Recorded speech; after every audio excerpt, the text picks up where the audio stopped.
Mi nombre es Marcelo José Melero y les doy la bienvenida a esta actividad docente a distancia del curso de Medicina A, año 2020, de la primera cátedra de Medicina de la Facultad de Medicina de la Universidad de Buenos Aires, dedicada a el paciente con adenomegalias.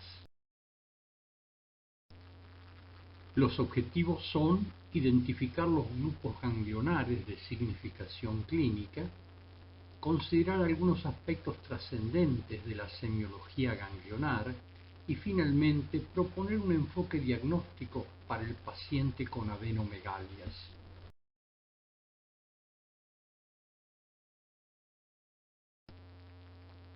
Los ganglios linfáticos son parte de los órganos linfáticos integrantes del sistema inmunológico.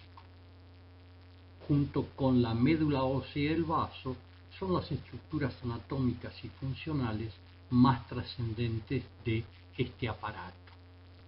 También hay tejido linfático en el timo, las amígdalas y las adenoides.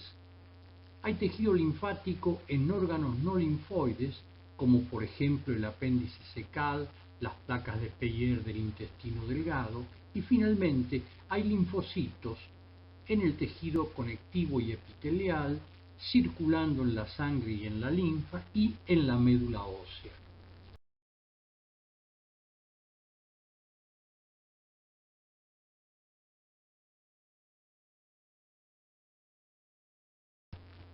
Este sistema, cuya masa no supera el 3% del peso corporal total, protege al ser humano de la invasión por microorganismos, permitiendo su captura y ulterior destrucción, elimina células dañadas de la circulación y representa una barrera efectiva, pero temporal, para la diseminación de los tumores malignos.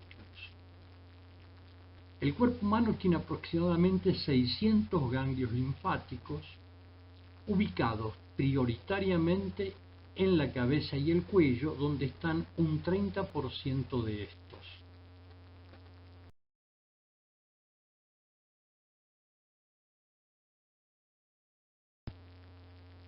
La histoarquitectura ganglionar tiende a favorecer las funciones fundamentales de los ganglios linfáticos, que son poner en íntimo contacto con células inmunocompetentes los antígenos que ingresan pasivamente en la linfa de los linfáticos aferentes o activamente incorporados en linfocitos o macrófagos. Y en segundo lugar, secuestrar células neoplásicas y células dañadas circulantes. Participan de estos procesos las células interdigitadas dendríticas, los macrófagos, los linfocitos B distribuidos alrededor y en los centros germinales, los linfocitos T ubicados en el paracortes ganglionar y las células plasmáticas, que es la última etapa de la diferenciación de los linfocitos B, ubicados en la médula.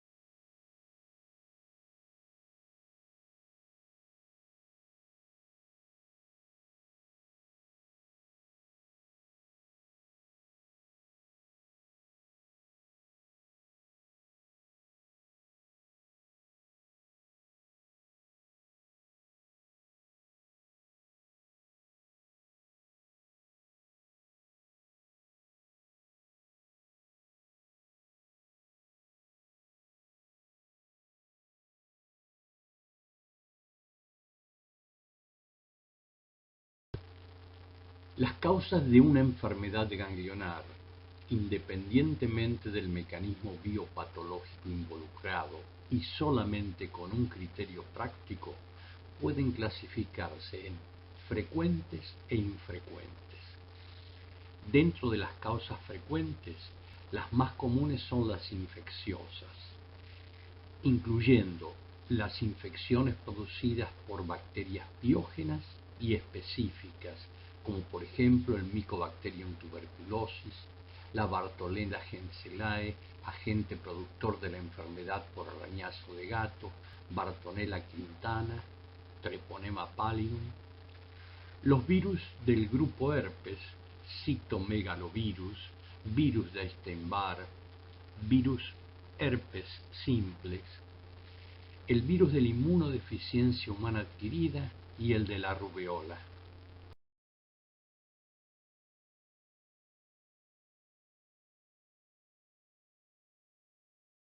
A los que hay que agregar hongos como el Histoplasma capsulatum, Sporotrichum schenki, Coccidioides immiti, parásitos como el Toxoplasma gondii y el Trypanosoma cruzi, y clamidias como la Clamidia trachomatis.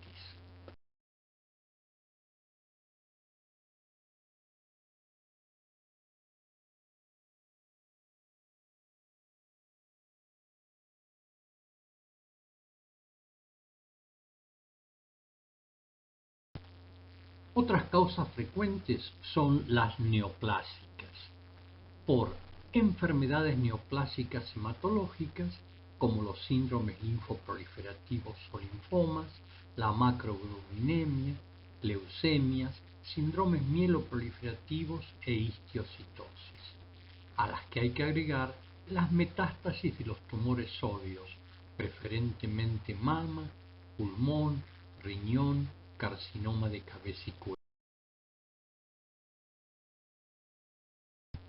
Las causas infrecuentes de enfermedad ganglionar incluyen una miscelánea integrada por enfermedades inmunológicas como las colagenopatías, sarcoidosis, enfermedad del suero, enfermedad de injerto contra huésped y la adenopatía angioinmunoblástica con disproteinemia, el consumo de fármacos antimicrobianos, particularmente anticonvulsivantes, algunos antirreumáticos y fármacos utilizados para el tratamiento de enfermedades cardiovasculares.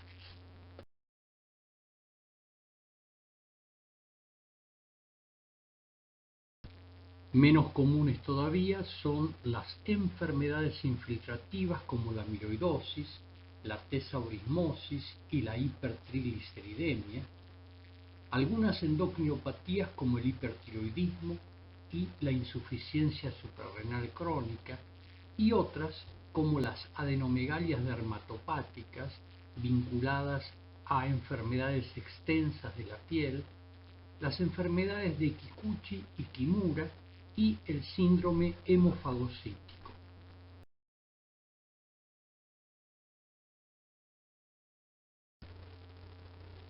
Para evaluar semiológicamente los ganglios linfáticos es necesario, en primera instancia, conocer los grupos ganglionares corporales de significación clínica que se dividen en superficiales y profundos. Además, se debe tener en cuenta el drenaje linfático de los diferentes territorios corporales relacionados con cada uno de estos grupos. Los ganglios linfáticos superficiales están ubicados en el tejido celular subcutáneo y son fácilmente accesibles a la exploración semiológica a través de la inspección y la palpación.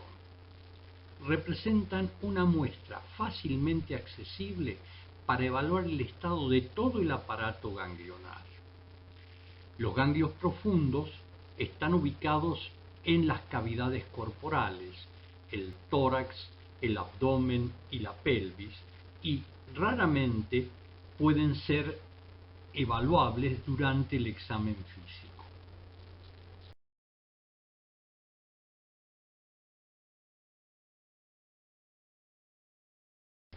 Como ya dijimos, una buena parte de los ganglios superficiales se ubica en la cabeza y en el cuello. Estos grupos ganglionares se encuentran distribuidos a manera de collar de la base de la cabeza y en cadenas verticales que siguen el trayecto del músculo esternocleidomastoideo.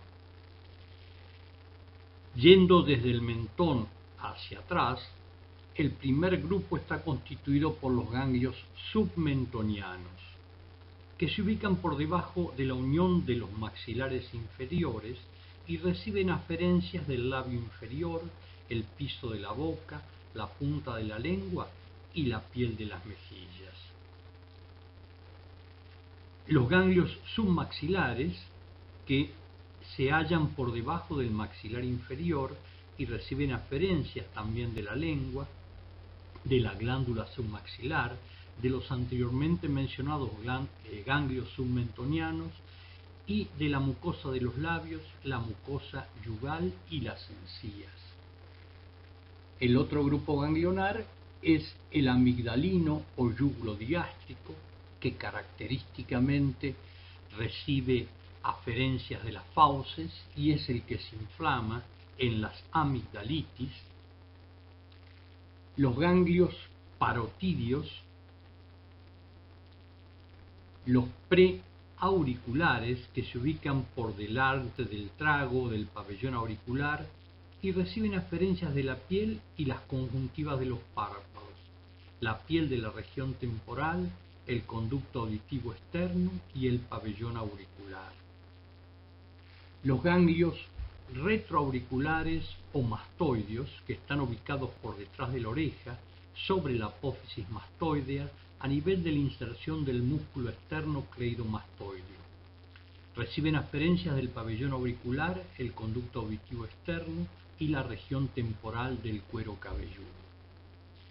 Y cerrando el collar de la base de la cabeza están los ganglios occipitales, ubicados entre la protuberancia occipital externa y la apófisis mastoides, por fuera de las masas musculares. Reciben aferencias del cuero cabelludo.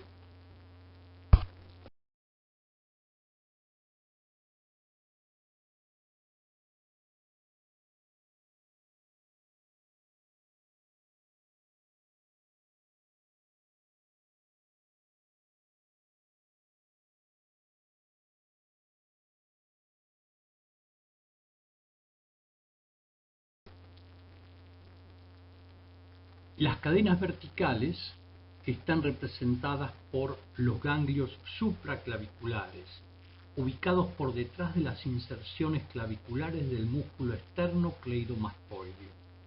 Reciben aferencias de la cabeza, el miembro superior, la pared torácica y la mama, la cavidad torácica y, los que están ubicados en el lado izquierdo, de la cavidad abdominal.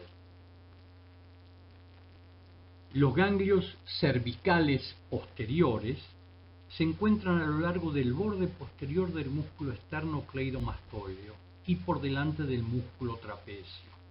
Reciben aferencias del cuero cabelludo y el cuello, de los ganglios axilares, de los miembros superiores y de la región pectoral. Los ganglios cervicales superficiales anteriores se ubican a lo largo del borde anterior del músculo externo cleidomastoideo, desde el ángulo del maxilar inferior hasta la clavícula. Reciben aferencias de los 2/3 posteriores de la lengua, las amígdalas y el pabellón auricular, la parótida, la laringe y la tiroides.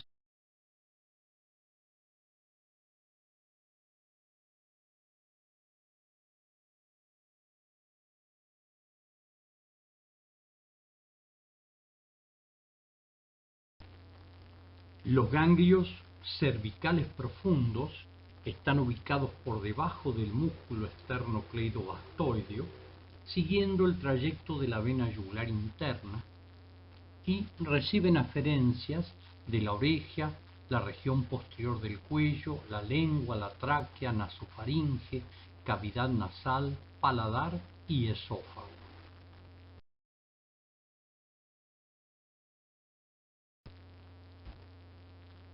Los ganglios axilares se distribuyen en una estructura semejante a una pirámide truncada, limitado por los músculos pectorales, la parrilla costal, los músculos subescapular y dorsal ancho y la cara interna del brazo. Reciben aferencias del miembro superior, la pared torácica y la mama. Los ganglios inguinales se encuentran en una cadena horizontal a lo largo del ligamento inguinal y otra vertical que sigue el segmento superior de la vena safena. Reciben aferencias del miembro inferior, la pared abdominal anterior, el pene y el escroto en el varón, la vulva y la vagina en la mujer, el periné, la región glútea y la porción proximal del conducto anal.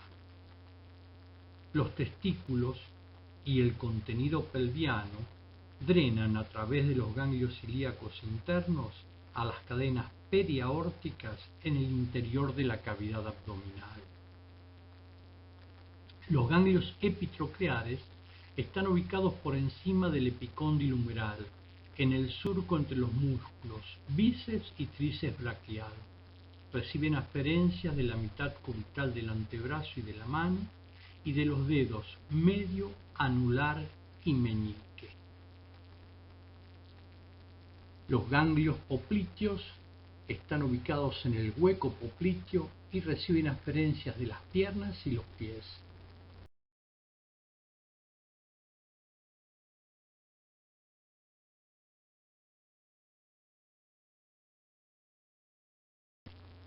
La inspección de los territorios ganglionares superficiales tiene por objeto detectar asimetrías o masas visibles, identificar cicatrices de cirugía o enfermedades ganglionares previas y la presencia de supuración. Por ejemplo, los ganglios epitrocleares visibles y o palpables, como los que se muestran en la figura, habitualmente son patológicos. Otro tanto, los ganglios inguinales visibles y la deformación del cuello, en este caso por una masa ganglionar, cuya cicatriz o herida que se visualiza corresponde a la extirpación quirúrgica del ganglio.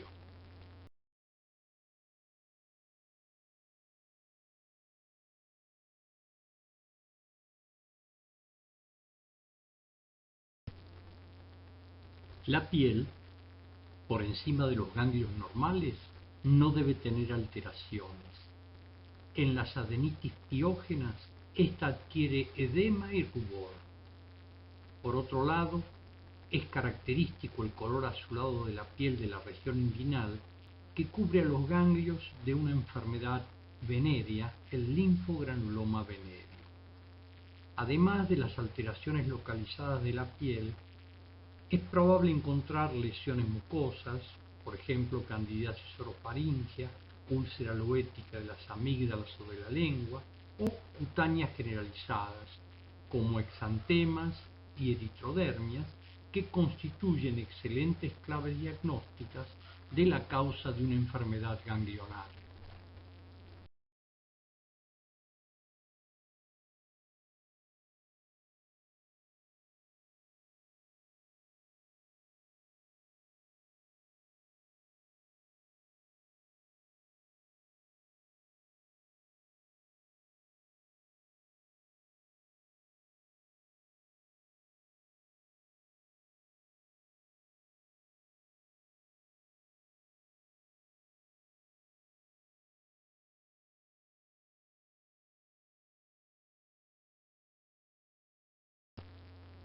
Con respecto a la palpación de los ganglios linfáticos superficiales, se debe tener en cuenta que, en el examen físico cuidadoso de un adulto sano, es posible encontrar ganglios linfáticos palpables en más del 50% de los casos, especialmente en los jóvenes, en las personas delgadas y en la región cervical.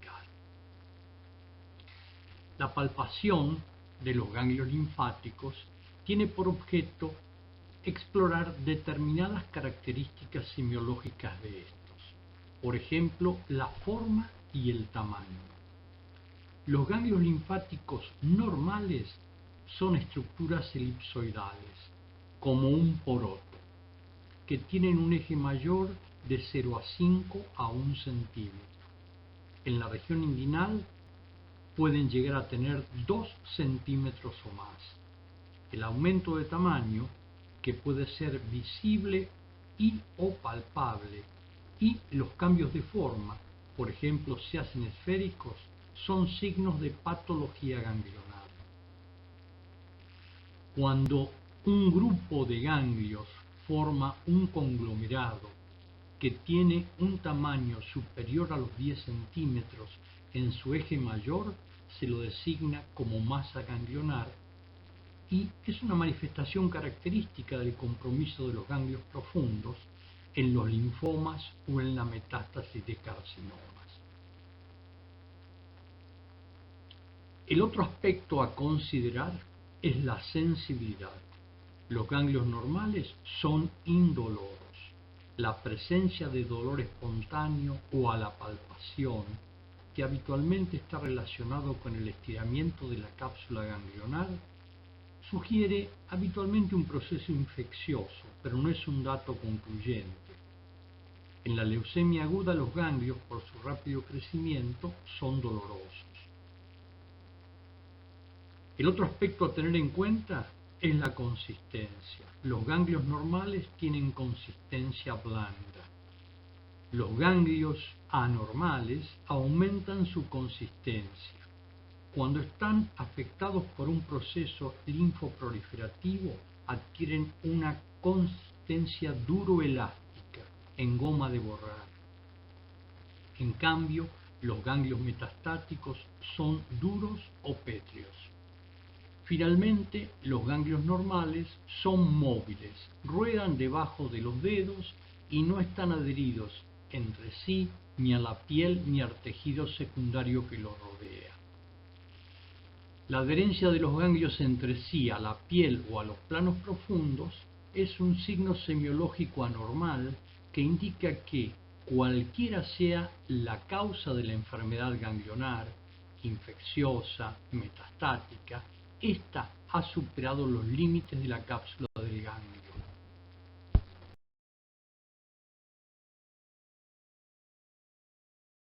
El término adenomegalia designa a un ganglio linfático anormal porque ha aumentado de tamaño. Los ganglios linfáticos pueden ser semiológicamente anormales, además, por presentar cambios en su consistencia, forma, sensibilidad, adherencia a tejidos vecinos o presencia de supuración.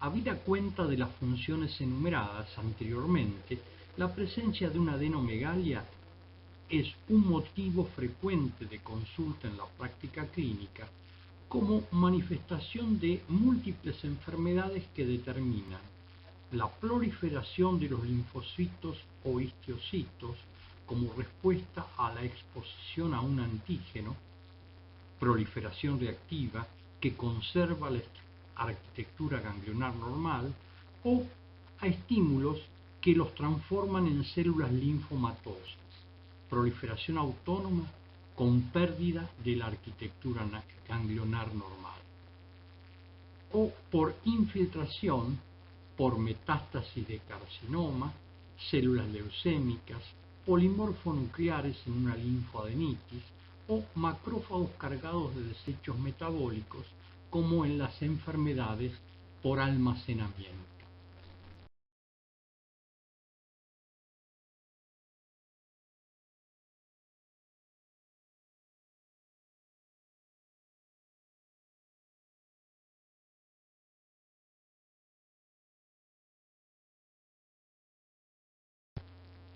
¿Cuáles son las estructuras normales que pueden simular adenomegalias y con las que debe hacerse el diagnóstico diferencial? En primer lugar, la tumefacción de las glándulas salivales, los quistes cervicales branquiales o tirogloso, el hueso hyoides y la prolongación axilar de la glándula mamaria, también llamada cola de Spence.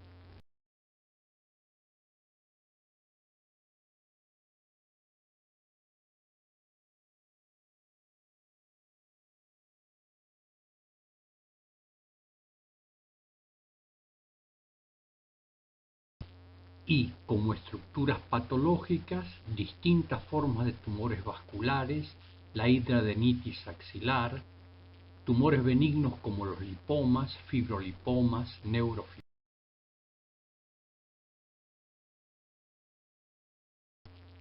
el bocio nodular, las bandas del músculo cutáneo del cuello, una costilla supernumeraria, la hernia crural en la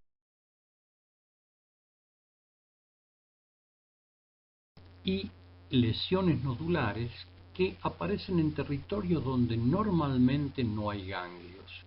Son metástasis subcutáneas que pueden aparecer en el ombligo, como el signo de la hermana María José, o en la región anterior del abdomen, marcada con una flecha roja en la figura de la derecha.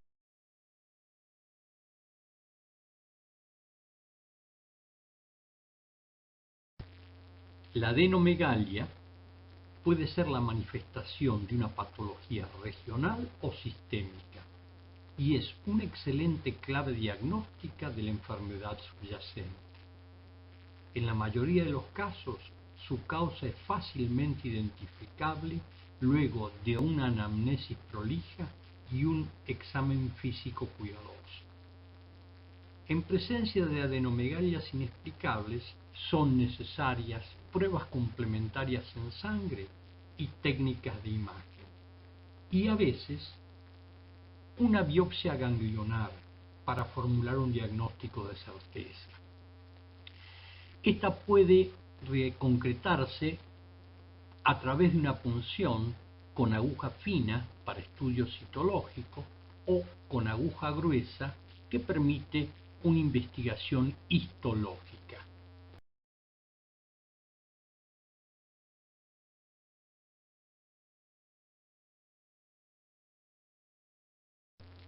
Y finalmente, la biopsia ganglionar quirúrgica, escisional o incisional, cuyo material debe estudiarse con anatomía patológica convencional, inmunohistoquímica, estudio citogenético, técnicas de genética molecular y estudio microbiológico según los casos. Una investigación que evaluó a pacientes con adenomegalias inexplicables en el ámbito de la atención ambulatoria demostró que la biopsia ganglionar fue necesaria solamente en el 3.2% de los casos y apenas el 1.1% de estos respondía a una causa neoplásica.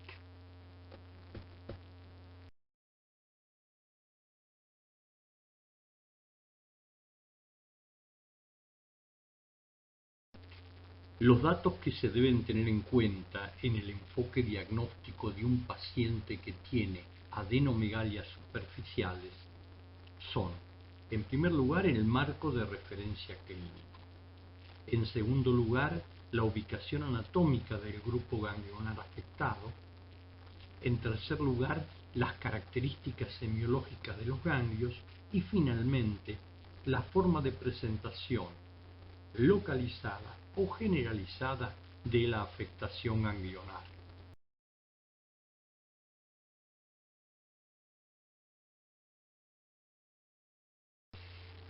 El marco de referencia clínico está constituido por una serie de datos habitualmente obtenidos en la anamnesis.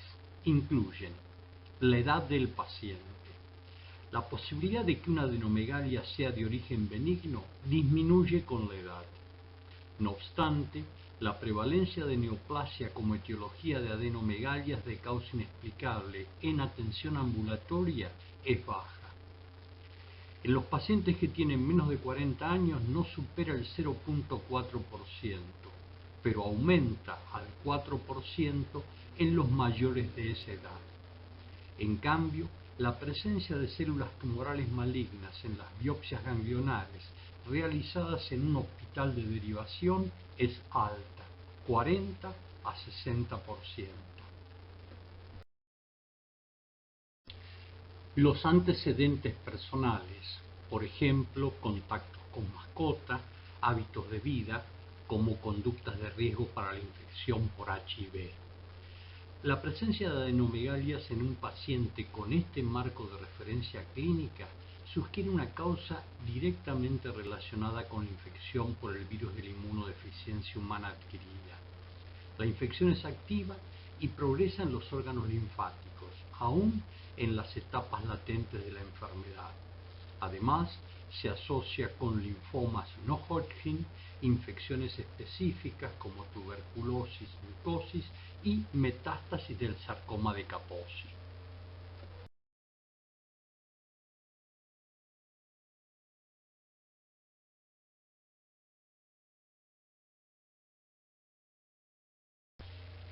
El tiempo de evolución de la enfermedad, ya que los pacientes con adenomegalias neoplásicas o por infecciones específicas tienen una evolución prolongada, algunos meses hasta consultar. En cambio, aquellos que tienen adenomegalias de causa inflamatoria o por infecciones piógenas, casi siempre dolorosas, consultan a los pocos días de su aparición. Y los llamados síntomas sistémicos, que incluyen fiebre, que puede ser intermitente, sudoración profusa durante la noche, que obliga a cambiar la ropa de cama, y pérdida de peso corporal inmotivada, igual o más del 10% del peso corporal durante 6 meses. Cuando estos síntomas tienen una duración igual o mayor a 15 o 30 días, sugieren una causa neoplásica, por ejemplo un linfoma o una infección específica en el paciente con adenomegalias.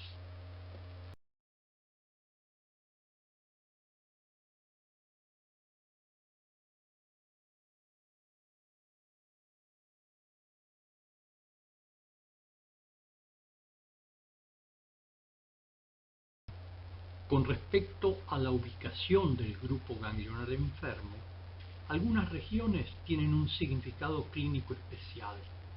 A manera de ejemplo, la alta relación con el cáncer de los grupos supraclaviculares.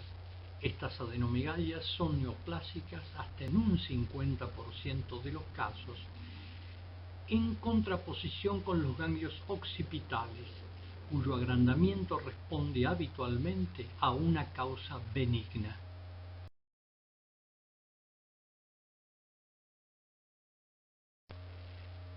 La evaluación de algunas características semiológicas de los ganglios enfermos, como el tamaño, la sensibilidad, la consistencia, la movilidad ganglionar y la presencia o no de supuración, brinda elementos válidos en la orientación etiológica de una adenomegalia.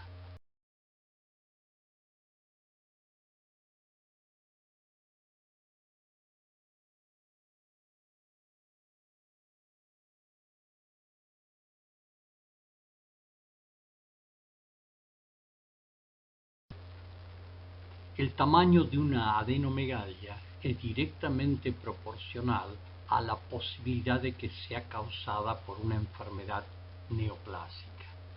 Aquellas que tienen 2.25 centímetros o más son de etiología tumoral maligna hasta en un 38% de los casos. Para comparar el tamaño de un ganglio con cosas de la vida diaria, 1 centímetro es el tamaño de una lenteja. Hasta 2 centímetros es el tamaño de una semilla de maní. Hasta 4 centímetros una nuez y hasta 5 centímetros una lima.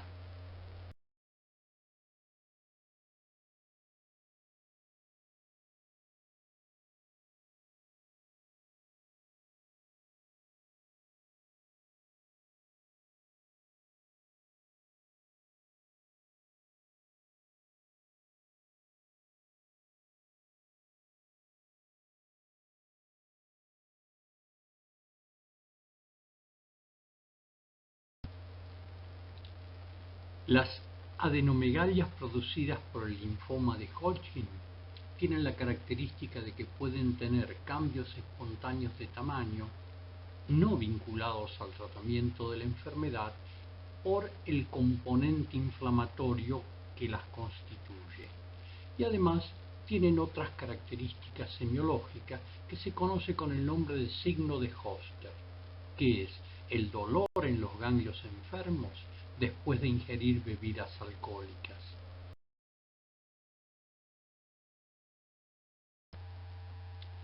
Con respecto a la consistencia y movilidad ganglionar, se debe tener en cuenta que la dureza de una adenomegalia es directamente proporcional a la probabilidad de una causa neoplásica.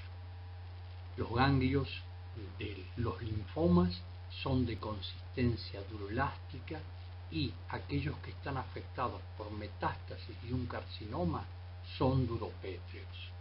Con respecto a la movilidad ganglionar perdida porque se adhieren a la piel entre sí o al tejido celular subcutáneo, es una característica de la infiltración neoplásica de la cápsula ganglionar, pero también puede encontrarse en algunas infecciones.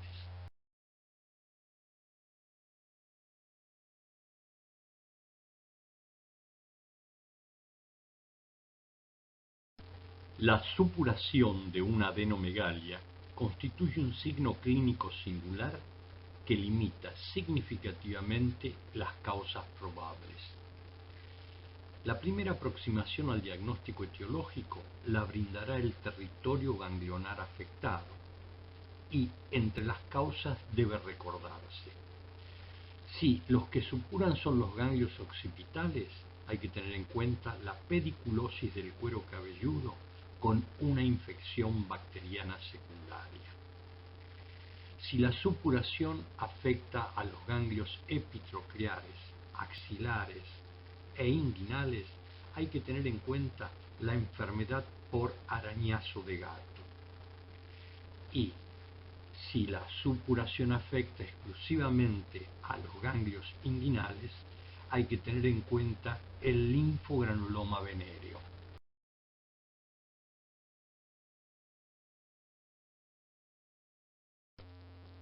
La supuración de adenomegalias cervicales o en las extremidades sugiere que la etiología puede corresponder a infecciones piógenas, por ejemplo, estreptocóccicas o estafilocóccicas, y menos frecuentemente micóticas, por ejemplo, por Sporotricum gente. La adenitis cervical superficial con fistulización sugiere fuertemente el diagnóstico de tuberculosis. Este hallazgo semiológico se designa con el nombre de escrófula. Mucho menos comúnmente puede ser expresión de una actinomicosis.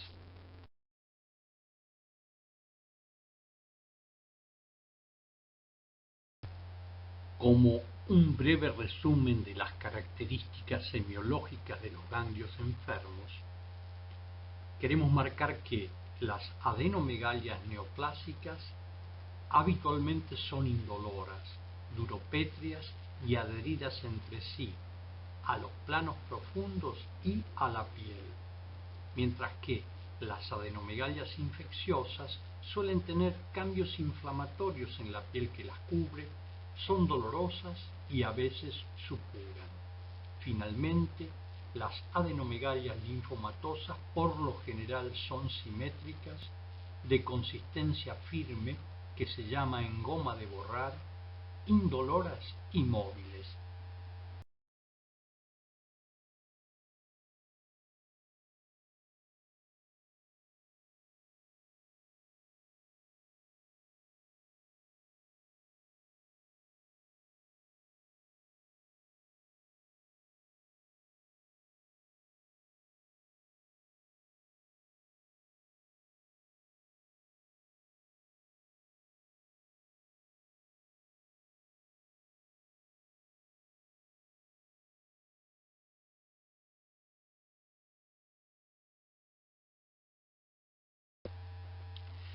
La enfermedad ganglionar puede constituir un síndrome de adenomegalias localizadas o regionales cuando se compromete uno o más ganglios del mismo grupo ganglionar o cadena anatómica.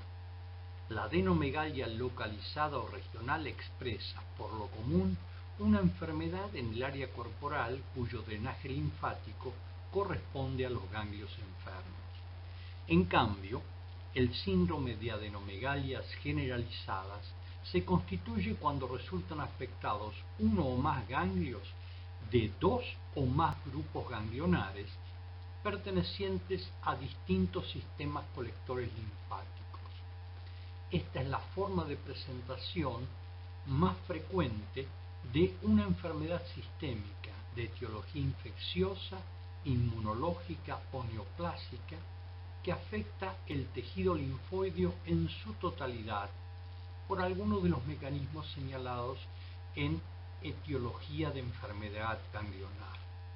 No es necesario que el compromiso sea simultáneo ni de la misma magnitud en todos los grupos ganglionares.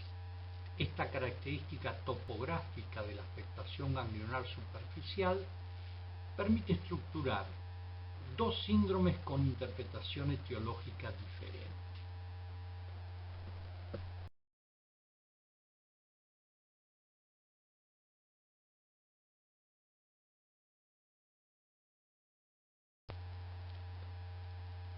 En el síndrome de adenomegalias superficiales localizadas, será indispensable investigar la presencia de una enfermedad infecciosa, aguda o crónica, en el territorio del grupo ganglionar enfermo.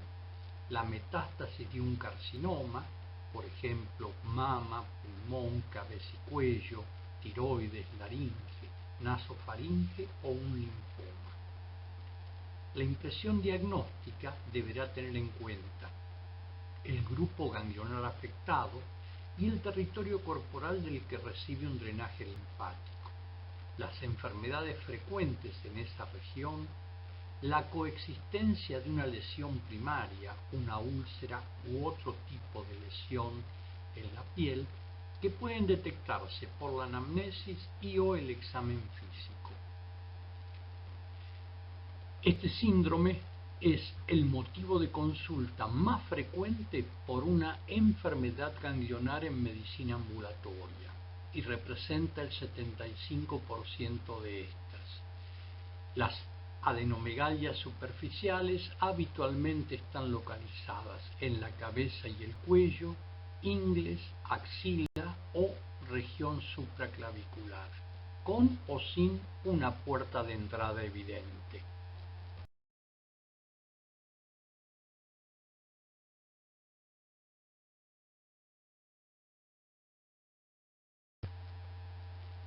En el síndrome de adenomegalias superficiales localizadas con una úlcera o lesión en una extremidad, la causa de la enfermedad ganglionar deberá vincularse con la lesión primaria y, cuando no es evidente después de una evaluación clínica, deberá buscarse con el estudio microbiológico y o histopatológico de la lesión que provoca la enfermedad del ganglio satélite. Los exámenes complementarios se adecuarán a la causa sospechada. Esta forma de presentación incluye el llamado síndrome úlcero-ganglionar, úlcera u otra forma de lesión cutánea o mucosa con un ganglio satélite que tiene distintas variantes.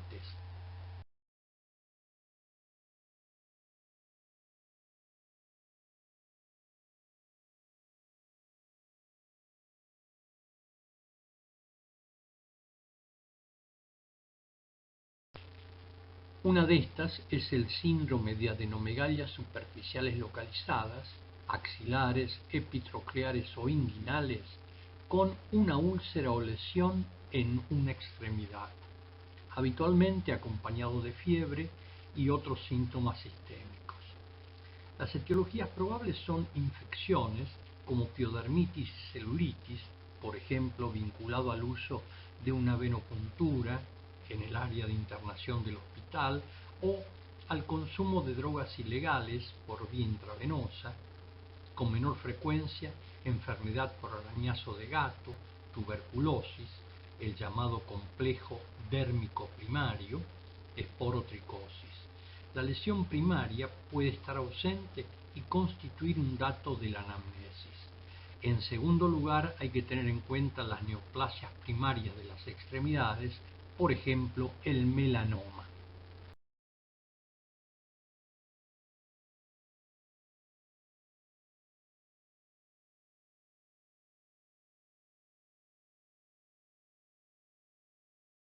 Y los tatuajes, que por una reacción inflamatoria de cuerpo extraño a la tinta del tatuaje, son causas de adenomegalia pigmentada por tinta de tatuaje.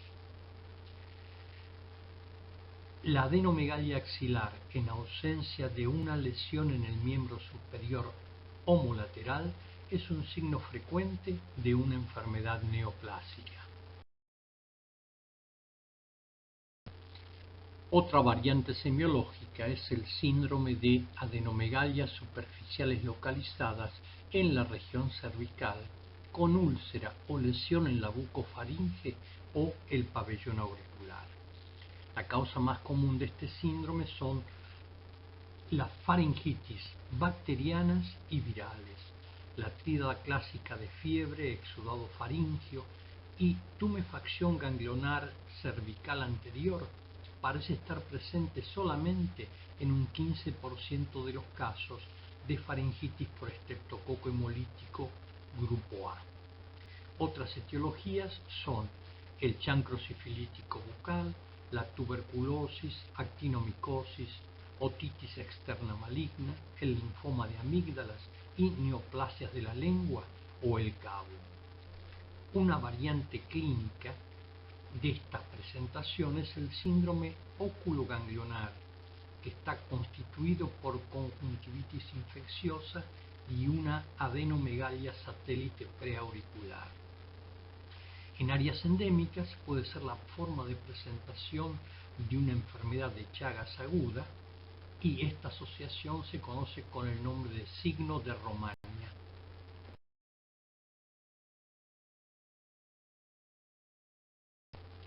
El síndrome de adenomegalias superficiales localizadas en la región inguinal con una úlcera o lesión genital habitualmente es la manifestación de enfermedades venéreas como la sífilis, el herpes genital, el chancro grando o chancroide y el linfogranuloma venéreo. La asociación de sífilis y herpes genital es común y la coloración azulada de la piel que cubre los ganglios enfermos sugiere linfogranuloma venéreo. La adenomegalia exquisitamente dolorosa es característica del chancro grande. Si no se identifica una puerta de entrada genital que justifique las adenomegalias inguinales, será preciso buscarla en el orificio anal o en el recto.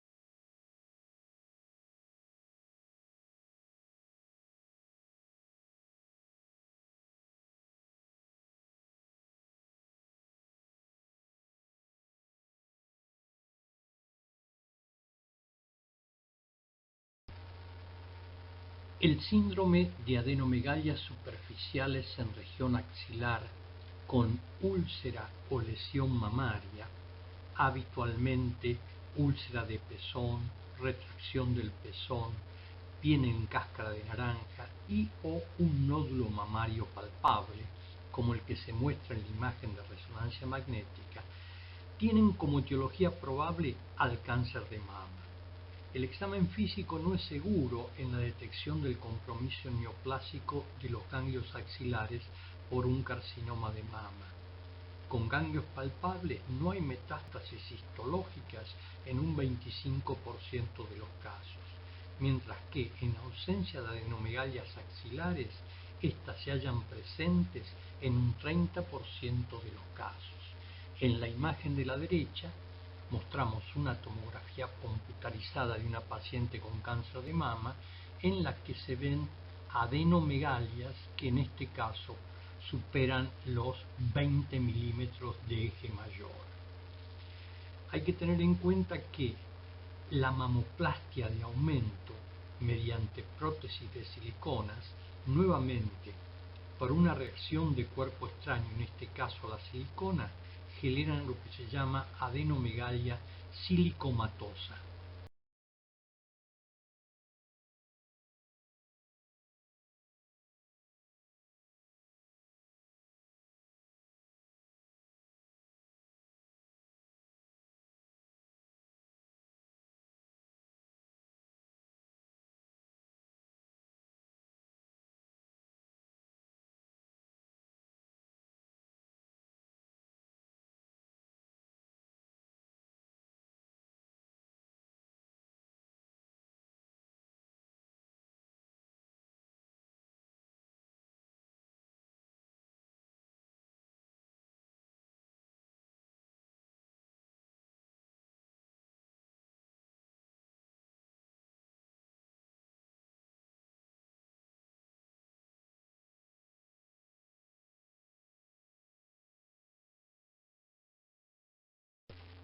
En el síndrome de adenomegalias superficiales localizadas sin lesión primaria, el diagnóstico etiológico se concreta a través del estudio histológico y o microbiológico del tejido ganglionar obtenido por punción con aguja, aguja fina o aguja gruesa o una biopsia excisional.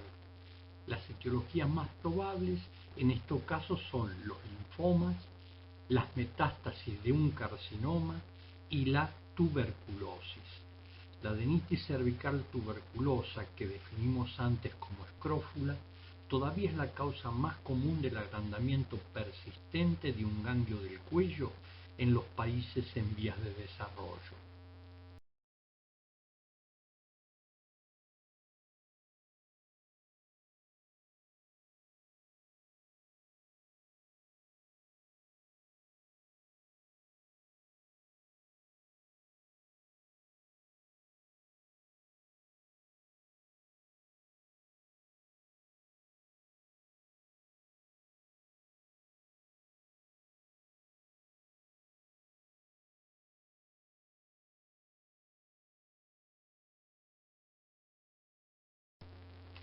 En el síndrome de adenomegalias superficiales localizadas sin lesión primaria, los ganglios supraclaviculares tienen gran importancia por su asociación con los cánceres intratorácicos o intraabdominales.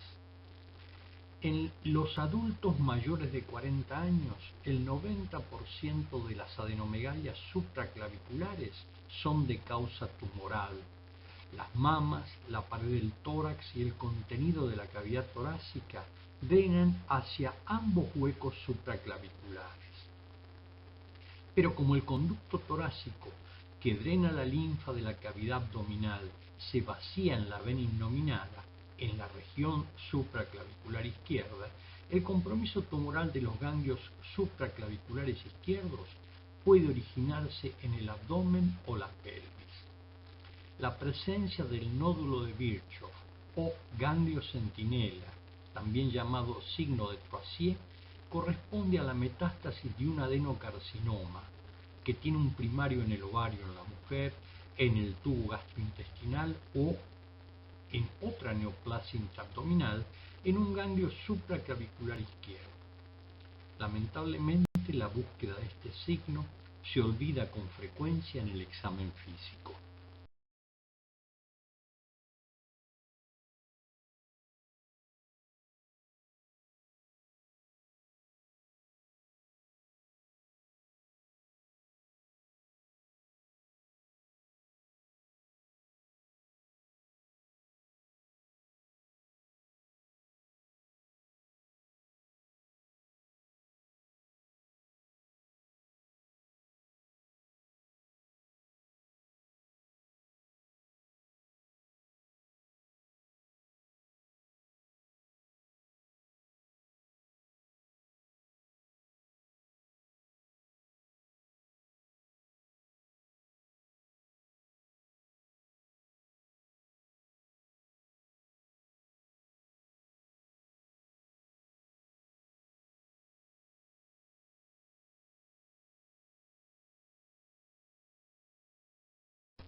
El síndrome de adenomegalias generalizadas constituye el 25% de las formas clínicas de presentación de las enfermedades ganglionares y, debido a errores en el examen físico, se detecta apenas en el 20% de las veces en que está presente. Podemos diferenciar 4 subgrupos de pacientes. Aquellos que tienen un síndrome de adenomegalias generalizadas con una causa obvia. Este grupo está integrado por pacientes cuyo cuadro clínico es capaz de justificar el agrandamiento ganglionar generalizado. Por ejemplo, una enfermedad del suero, dermatitis exfoliativas con adenomegalias dermatopáticas. La biopsia de las adenomegalias dermatopáticas, que pueden ser localizadas o generalizadas, muestran un incremento de las células reticulares y presencia de células espumosas con contenido lipídico y melanina. En este grupo es innecesario realizar estudios para investigar la patología ganglionar y la involución de las adenomegalias se logra con el control de la enfermedad de base.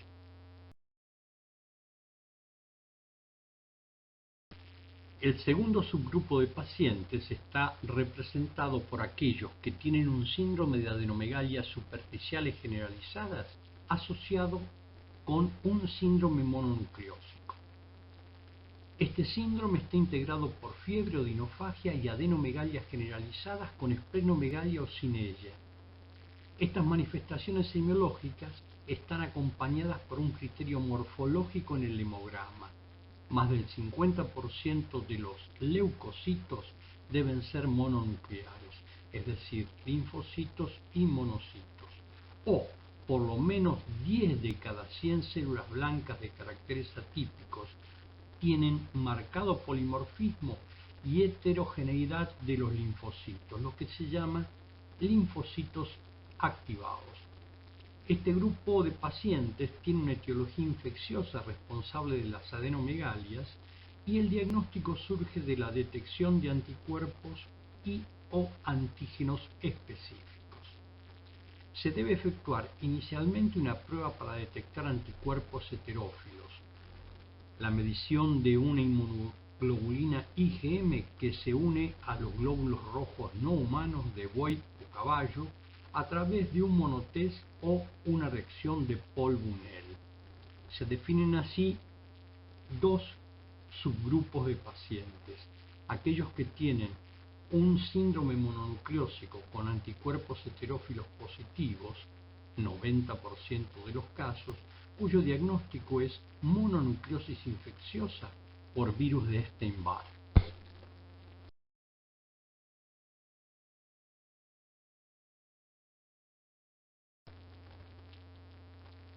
En el 10% restante con anticuerpos heterófilos negativos se deberán investigar serológicamente otras infecciones por virus del grupo herpes, como el virus de Epstein-Barr, el citomegalovirus y el herpes simple, la infección por el virus de hepatitis B, la primoinfección por el virus de la inmunodeficiencia humana adquirida, toxoplasmosis, rubiola y secundarismo sifilítico.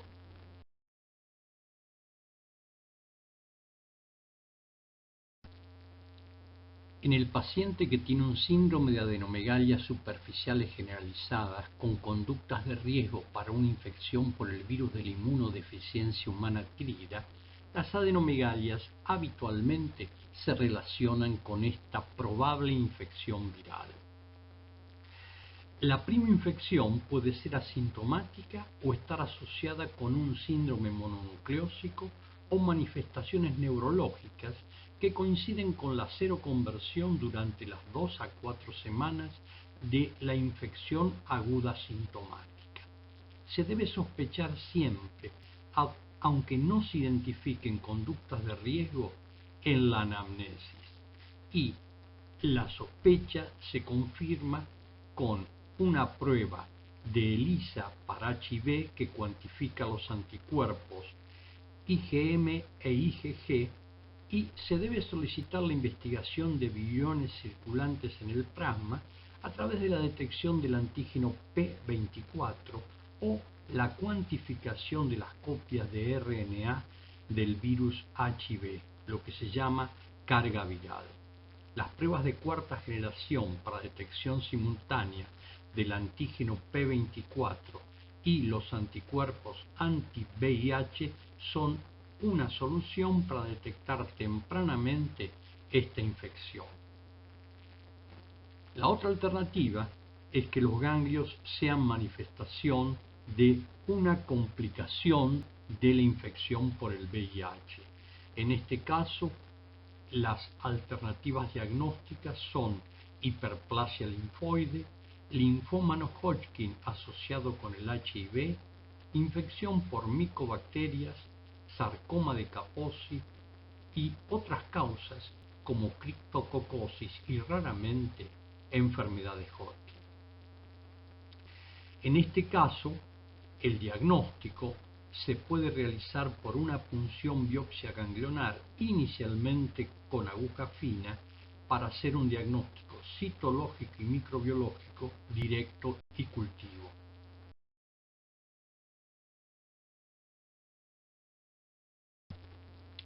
Algunas veces el síndrome de adenomegalias superficiales generalizadas aparece sin síntomas ni signos que orienten el diagnóstico etiológico. Cuando las adenomegalias periféricas son indoloras y la evolución es subaguda o crónica, se debe tener presente que esta es la forma de presentación más común de los linfomas.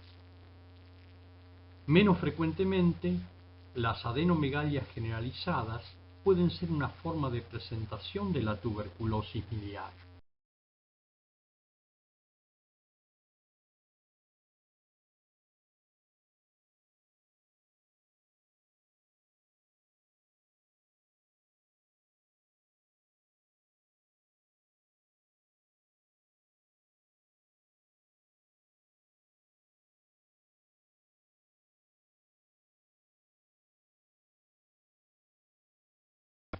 En este subgrupo de pacientes con un síndrome de adenomegalias superficiales generalizadas, la metodología que se utilizará para llegar a un diagnóstico de certeza es la misma que hemos enunciado ante la presencia de una adenomegalia regional sin lesión primaria, que es la biopsia ganglionar por punción aspiración, con aguja fina, con aguja gruesa o quirúrgica.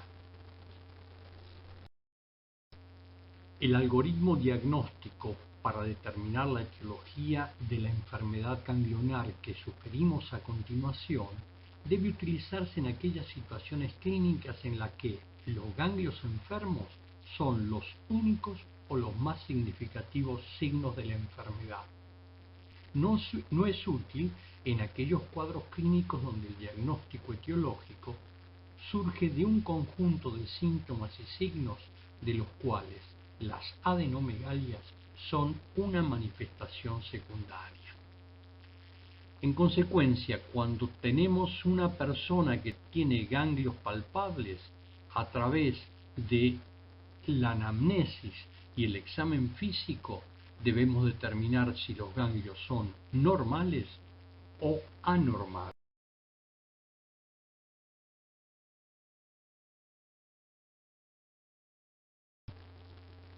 Si los ganglios son semiológicamente normales, la persona no necesita ninguna investigación complementaria. En cambio, si los ganglios son semiológicamente anormales por su tamaño, forma, sensibilidad, consistencia y o adherencia a la piel, entre sí y los planos profundos, el paciente tiene adenomegalias y nuevamente a través de la semiología se deberá establecer si se trata de un síndrome de adenomegalias localizadas o generalizadas. En el caso de las adenomegalias superficiales localizadas, es trascendente determinar si existe una lesión primaria, es decir, una lesión cutánea o mucosa, de la que la adenomegalia sea satélite.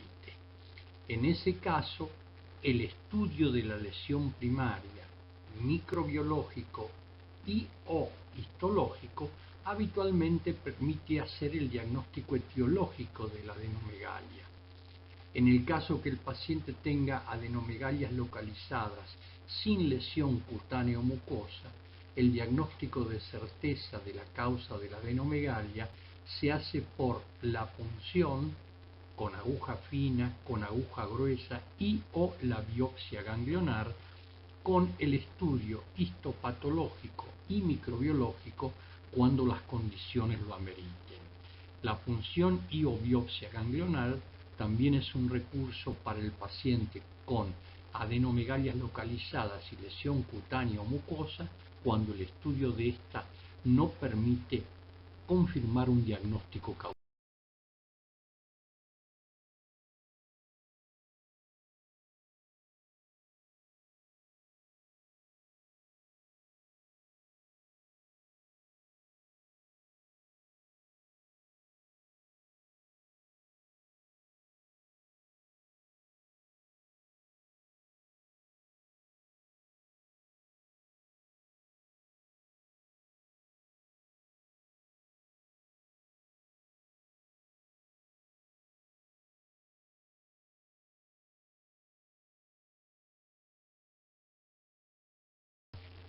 En el síndrome de adenomegalias superficiales generalizadas se pueden reconocer 4 subgrupos de pacientes que tienen estrategias diagnósticas diferentes.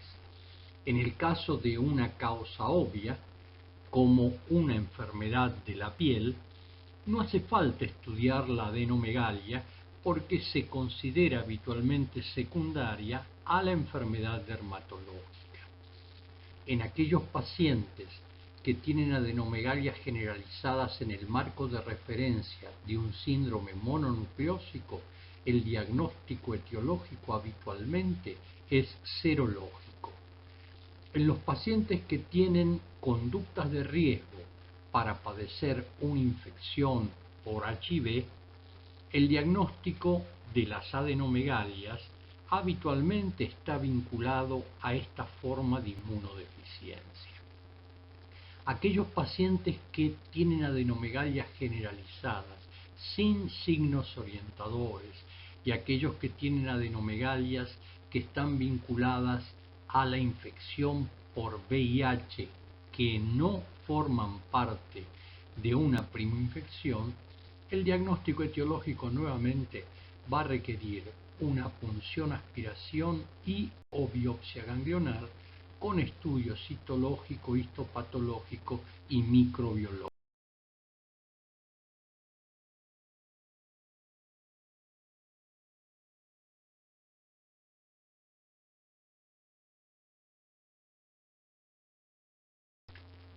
Las adenomegalias profundas, ubicadas en el tórax, abdomen y pelvis, comparten 3 características clínicas.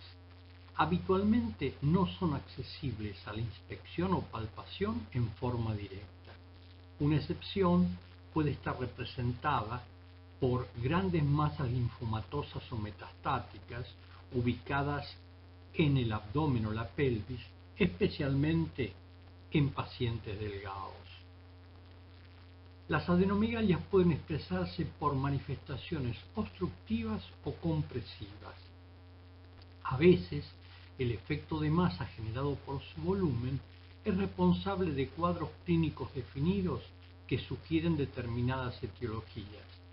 Por ejemplo, el síndrome de la vena cava superior por metástasis ganglionar mediastinal de un carcinoma de pulmón de células pequeñas o un linfoma.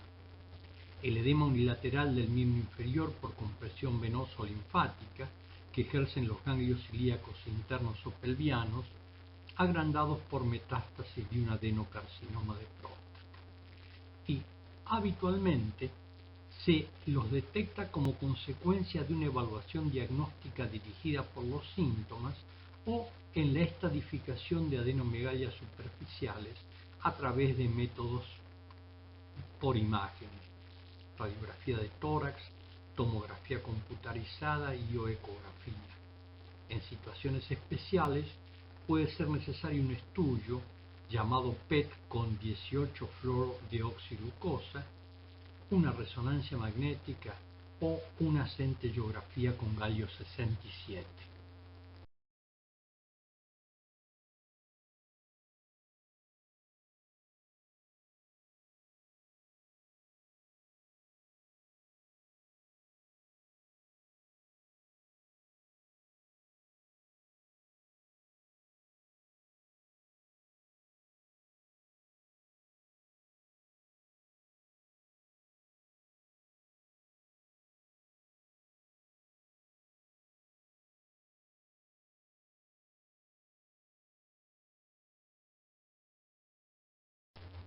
En el tórax puede identificarse el agrandamiento de los ganglios mediastinales y de los ganglios iliares. Esta situación responde a una causa neoplásica hasta que se demuestre lo contrario. El carcinoma broncogénico, los linfomas y la metástasis de carcinomas infradiafragmáticos son las etiologías más comunes. Menos frecuentemente, una infección bacteriana específica como la tuberculosis o una micosis profunda puede dar una imagen radiográfica similar.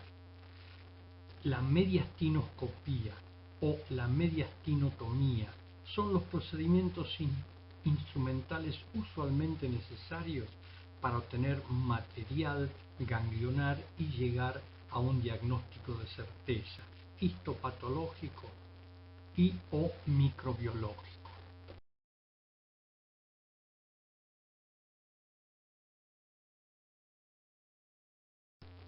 El agrandamiento de los ganglios mediastinales produce una imagen radiográfica característica que se conoce como mediastino en chimenea o mediastino policíclico. Y la adenomegalia iliar unilateral se asocia con una lesión parenquimatosa o un derrame pleural. Los diagnósticos probables son neoplasia pulmonar o tuberculosis. El estudio histopatológico y microbiológico del material obtenido del infiltrado pulmonar o de la punción biopsia de la pleura y o el líquido pleural pueden confirmar estas presunciones diagnósticas.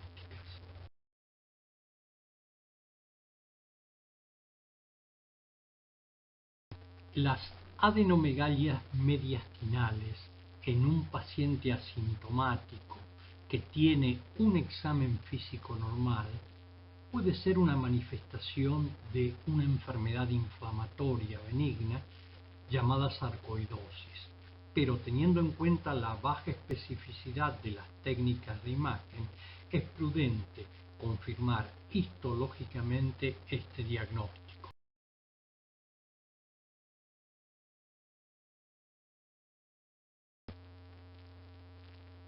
Los ganglios abdominales y retoperitoneales siguen los grandes ejes vasculares paraórticos, mesentéricos e ilíacos. El agrandamiento de los ganglios abdominales o retroperitoneales es a menudo manifestación de una patología maligna. Los linfomas y las metástasis ganglionares de tumores de testículo, el tumor de células germinales o el adenocarcinoma de próstata son las causas más comunes. Rara vez constituye una expresión de la adenitis tuberculosa. La ecografía y la tomografía computarizada son los métodos de elección en la evaluación anatómica y permiten la realización de una punción biopsia guiada. No obstante, cuando los hallazgos histológicos no son característicos o se sospecha linfoma, generalmente se debe obtener material por laparotomía. En las imágenes aparece lo que se llama el signo de la aorta flotante. La aorta habitualmente apoya contra la columna vertebral. En la imagen de la izquierda se ve marcado por la flecha como el tejido neoplásico, que en este caso es heterogéneo en la tomografía computada, ha desplazado la aorta más de 1 centímetro de la cara anterior de la vértebra lumbar. Esto se llama signo de la aorta flotante.